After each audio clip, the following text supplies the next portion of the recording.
Carter Burwell, you've composed countless movies and television shows. Uh, Tell us, when you got to Carol, how did you find the various themes for this film? Well, in this case, basically, I tried to, the film is a romance, and it really, one way of looking at the film is that it just very carefully dissects the steps of two people falling in love. The beginning of the movie, they meet, and there are various challenges along the way, challenges and joys.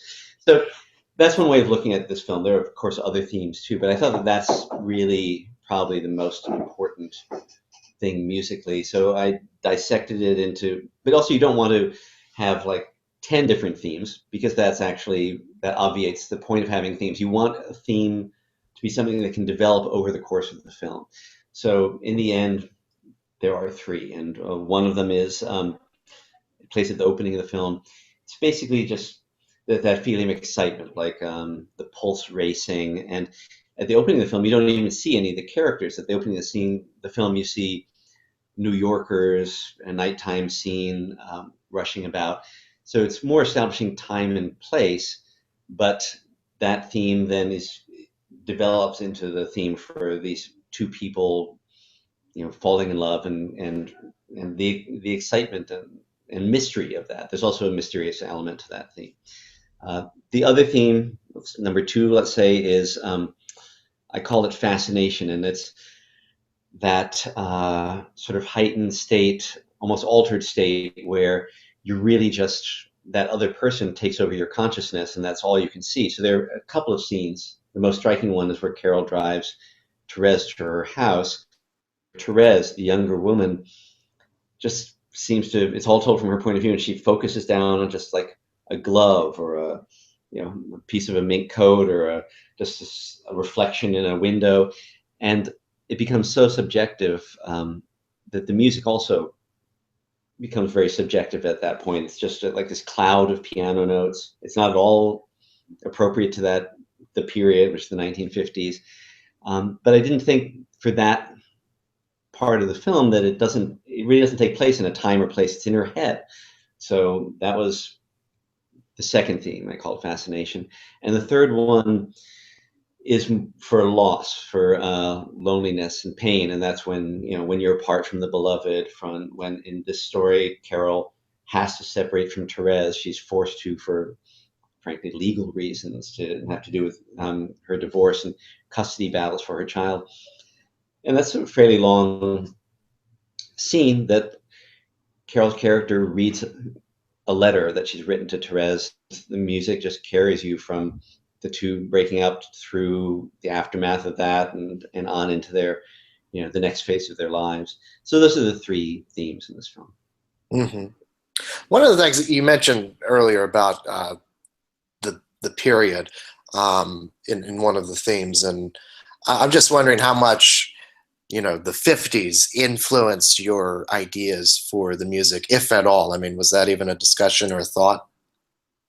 Well, it was a discussion, and honestly, while Todd was shooting the film in Cincinnati, he and Randy Poster, the music supervisor, were putting together songs, different kinds of music from the period, and they sent me 5 or 6 CDs, which I listened to, and but in the end, of course, they end up choosing some songs for the film from that period, but it didn't in any specific way influence the score. The score isn't really written in the style of that period. The instrumentation is mostly the kind of thing that might have been in a film score then, but the style isn't, and it turned out not to be that important.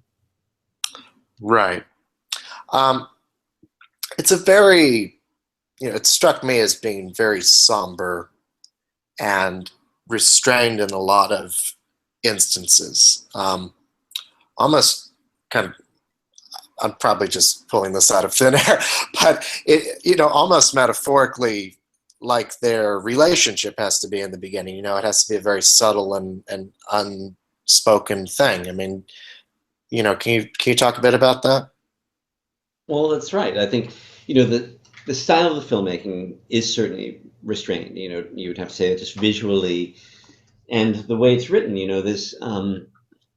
If you look at the screenplay, you'd say, well, there's not that much dialogue. There's a lot in the screenplay, and it's a great screenplay, but it. That's right, that these two characters don't exactly have the vocabulary to describe the feelings and desires that they're experiencing because their culture that time hasn't given them that vocabulary. It's also possible that the younger character, Rooney Mara's character, she's young, she maybe not even, understand what she's feeling or be able to identify it herself.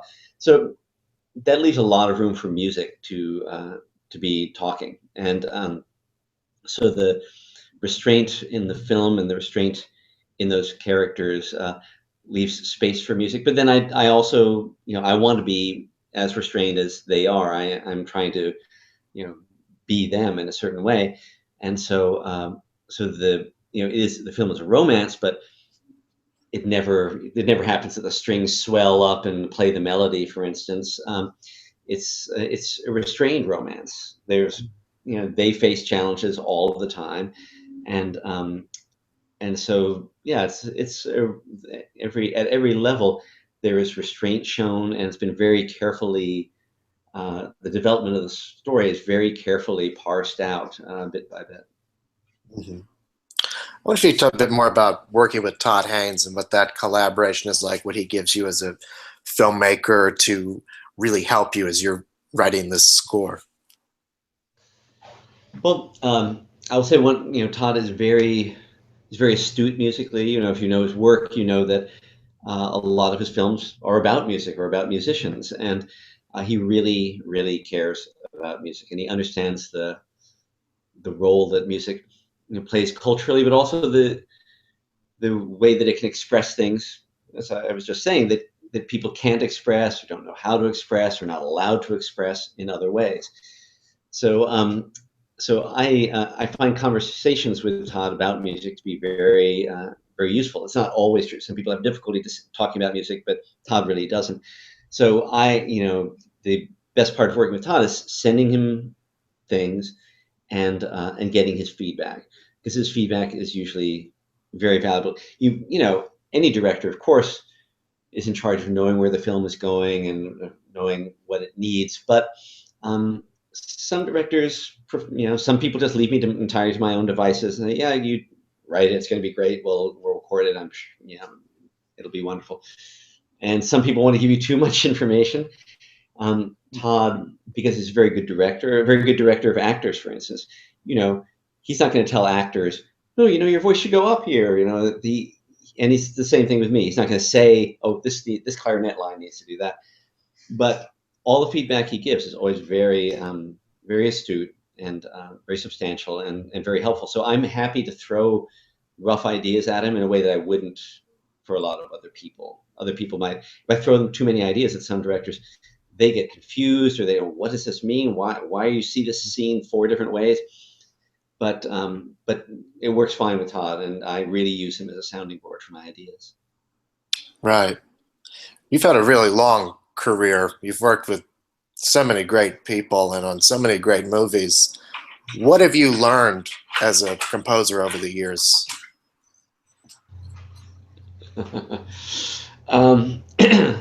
Well, that's a tough one. I will say that, there are a lot of lessons. There are a lot of lessons it's important not to learn, because the business is, I don't think it's really changed. Some people say, oh, it's so different than it was 30 years ago, just when I started, or 60 years ago, or 100 years ago. But if you read what Miklos Rosa thought about working for the studios back in the 40s and 50s, they were going through exactly the same thing. You would do your best work, and then someone would take it and throw it out, or have some hack rewrite it, or they wouldn't. You'd have to write an hour of music in 3 weeks. These things that are very hard and kind of like torture, they're going on back then, and it would be easy to take those as lessons and say, well, nobody cares really what I'm doing. I should just live life and write music, but I'm not going to sweat over something that someone's going to just like take it and throw it away.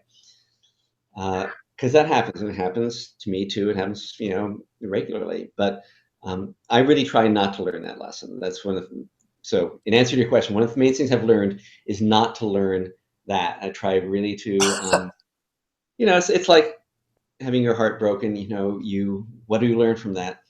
Well, you don't want to learn, oh, I don't want to ever fall in love again, right? That's not the appropriate lesson. You could take that, but I think for me, one of the things I've learned is, you just have to, every new film is a new experience, and you just have to go in with hope and optimism, heart, and not take it personally when it goes wrong, which it will. I don't know. To me, that's actually the biggest lesson I've learned. Right. Well, thank you so much, and congratulations on the film. Sure. Thank you. Thank you.